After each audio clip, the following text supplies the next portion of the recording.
तलिना मोडं green juice करते, त्याचं आपण शूटिंग करतोय.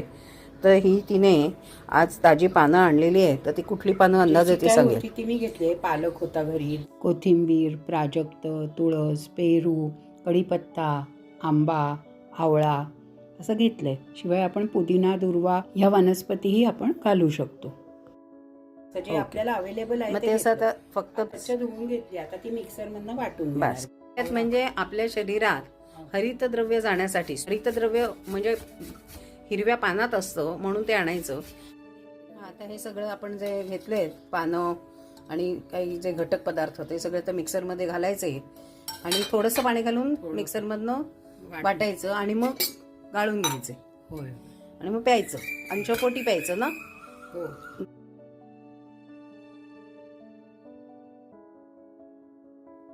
तो मिक्सरमधनं वाटून झालाय.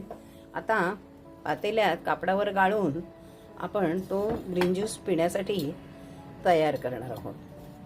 तो जरा घट्टच असतो. मग आपल्याला पाहिजे तर त्याच्यात थोडंसं पाणी घालून घ्यायचं.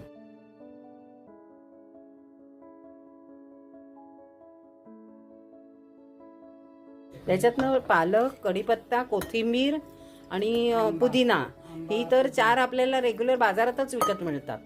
पुदिना, पालक आणि बेल आज नव्हता त्याच्यामुळे बेल नाही घातला. तर बेल पण नाही, पण पुदिना, पालक, कोथिंबीर आणि कढीपत्ता या 4ही गोष्टी आपल्याला त्या मिळतातच ना बाजारात रेग्युलर.